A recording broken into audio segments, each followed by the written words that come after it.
So Geraint Thomas, boom!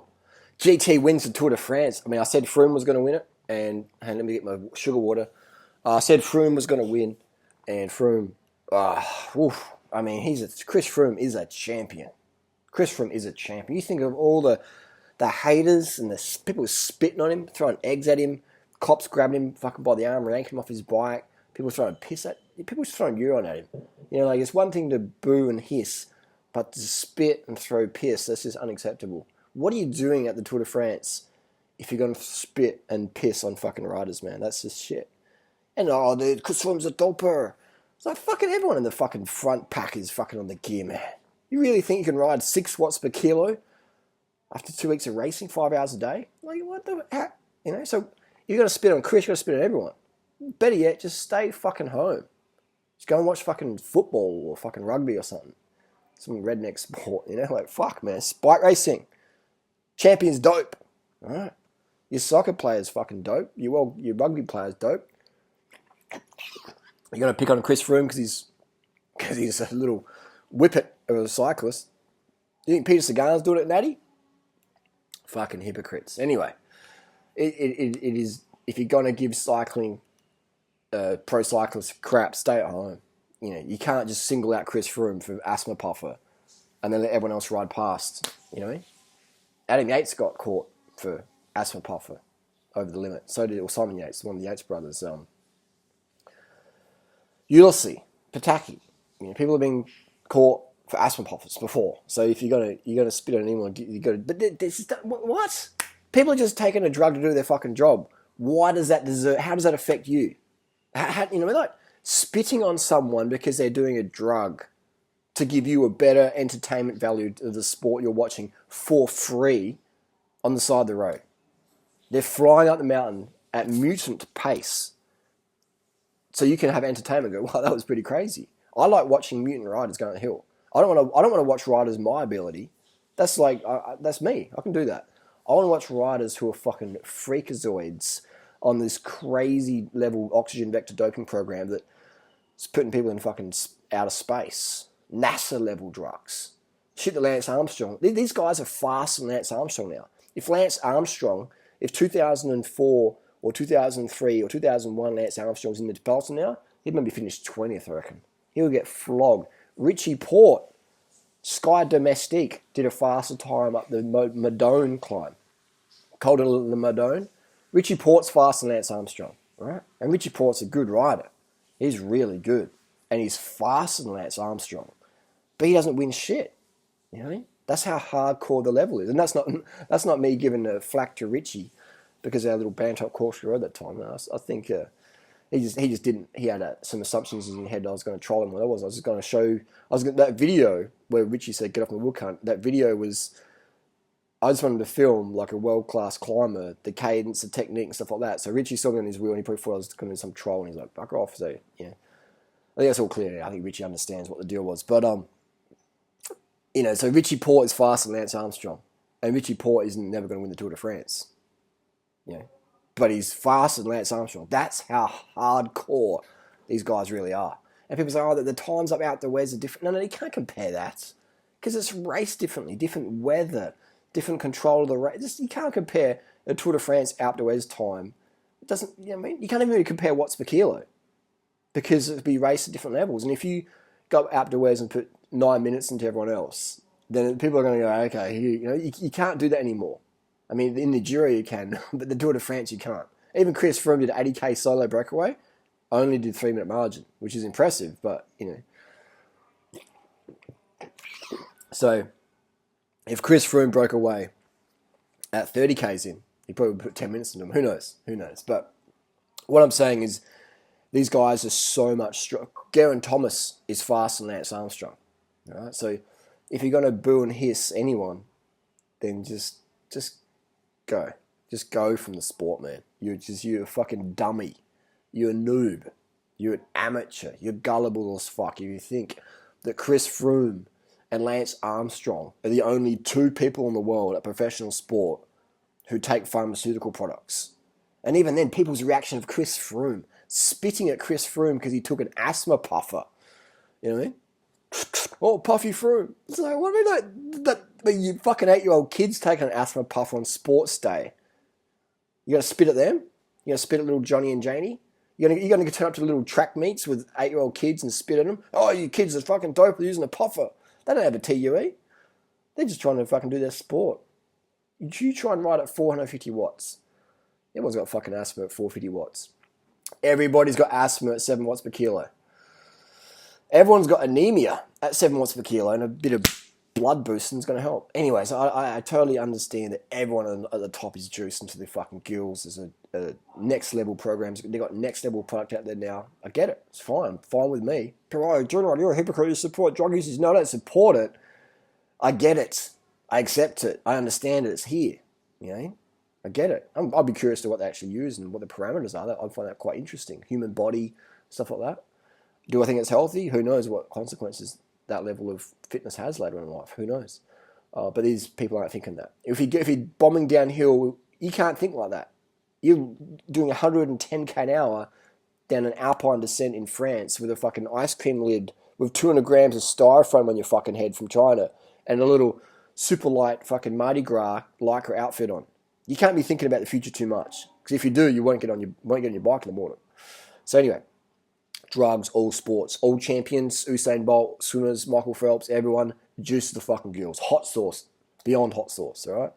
You spit or throw piss at Chris Froome, you're a fucking hypocrite, you're a dickhead, you're a dummy. Go and play fucking Monopoly game or something with your other loser friends. Anyway, so Geraint Thomas won. Chris Froome, why did Chris Froome lose the Tour de France? That's the title of the video. He lost the Tour de France, I feel.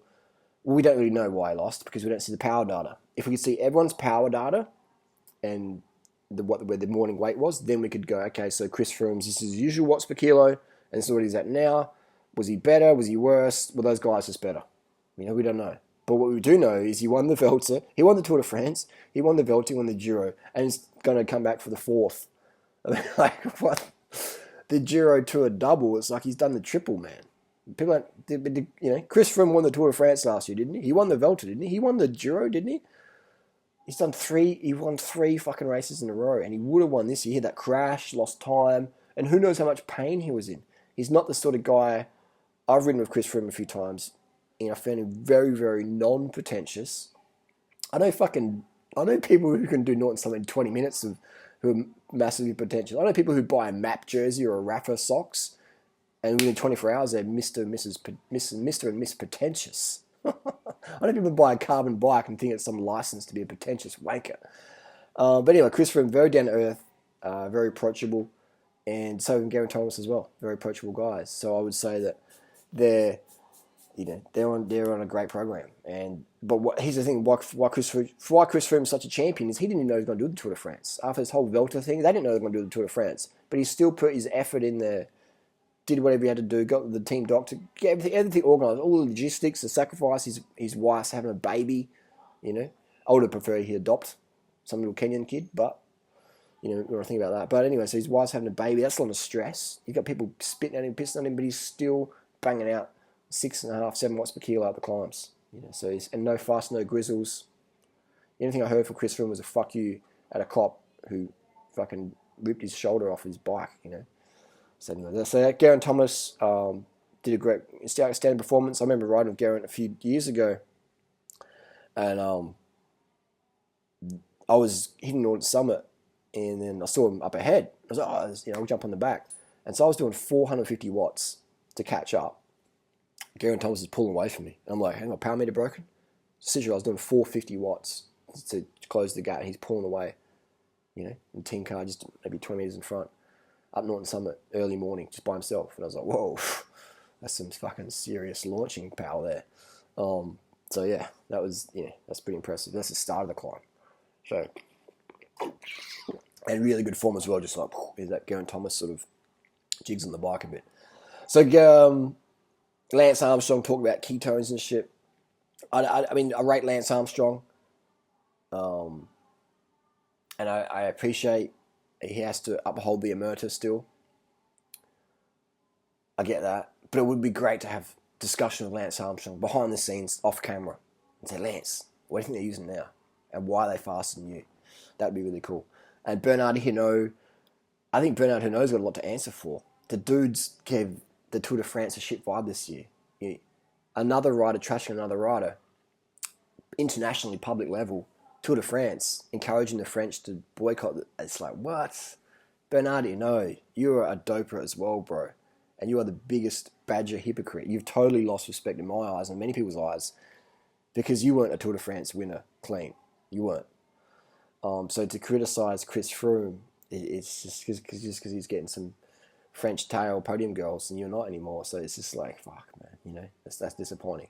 So Bernard Hinault, hopefully the ASO sacked his ass and he's got a job to clean the bikes at local. Hopefully Bernard's got a job cleaning Peugeot bikes at the old French bike shop because he doesn't have a job. He doesn't belong in the Tour de France, PR trashing Froome like that, in my opinion. And that's about the recap. So I was wrong, but I was right. Chris Froome had stiff competition. He had the uncertainty. He had all the fans to deal with. Who knows if Chris Froome didn't have that level of resistance, would he done better? What was his power like? So we'd like to see that, but maybe he just didn't know if he should win the Tour de France.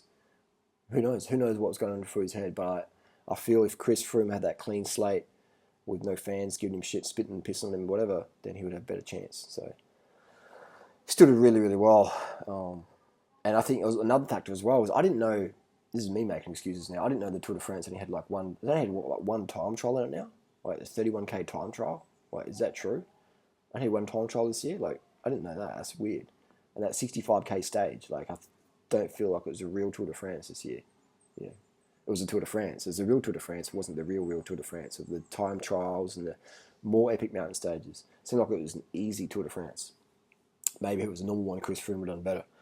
Either way, Geraint Thomas got the win. He'll be stoked with that. Very approachable guy. Good for cycling as well. Chris Froome. Team Sky's been great for cycling in general. Geraint Thomas, quite approachable guy in my personal experience. Anyway, that's the recap. Those guys carved up, and we had some dietary discussions with them. I think it was last year, wasn't it? Rode with them this year? I can't remember.